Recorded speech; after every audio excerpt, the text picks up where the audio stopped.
ഇന്ന് parliament session വീണ്ടും ആരംഭിക്കുകയാണ്. ബഡ്ജറ്റ് സമ്മേളനത്തിന്റെ അവസാന ലാപ്പിലേക്ക് കടക്കുമ്പോൾ ഏപ്രിൽ 4 വരെ നടക്കുന്ന ഈ സമ്മേളനത്തിൽ പ്രധാനമായി ഏവരും ഉറ്റുനോക്കുന്നത് വഖഫ് ഭേദഗതി ബില്ല് തന്നെയാണ്. വഖഫ് ഭേദഗതി ബില്ല് ഈ സമ്മേളനത്തിൽ തന്നെ ഉണ്ടാകും. എന്നാൽ ആ വഖഫ് ഭേദഗതി ബില്ല് വരുന്നതിന് മുമ്പ് തന്നെ പാർലമെന്റ് പ്രക്ഷുബ്ധമാക്കാനുള്ള നീക്കങ്ങൾ പ്രതിപക്ഷവും ആരംഭിച്ചിരിക്കുന്നു. ഇതിന്റെ ഭാഗമായി മണിപ്പൂരും ഒപ്പം തന്നെ ട്രംപിന്റെ താരിഫ് വിഷയവുമെല്ലാം ഉയർത്തി തുടക്കം മുതൽ തന്നെ പാർലമെന്റ് പ്രക്ഷുബ്ധമാക്കാനുള്ള ഒരു നീക്കത്തിലാണ് പ്രതിപക്ഷം.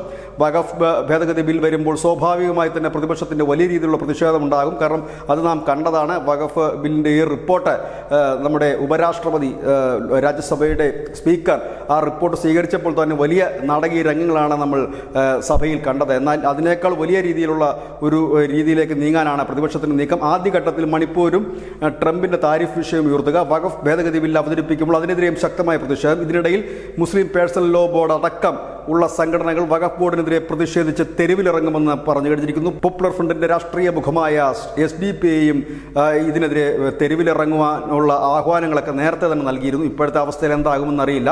ഏതായാലും അവരും പ്രതിഷേധിക്കുന്നുണ്ട്, വിവിധ മുസ്ലിം സംഘടനകളും പ്രതിഷേധിക്കുന്നുണ്ട്. ഏതായാലും ഈ പാർലമെന്റ് സെഷനിൽ ഏപ്രിൽ 4 വരെ നീളുന്ന ഈ പാർലമെന്റ് സെഷനിൽ ഒരുപക്ഷെ ഈ വെള്ളിയാഴ്ച തന്നെ വഖഫ് ഭേദഗതി ബില്ല് കൊണ്ടുവരാനുള്ള സാധ്യതകൾ ഏറെയാണ്. News India Malayalam.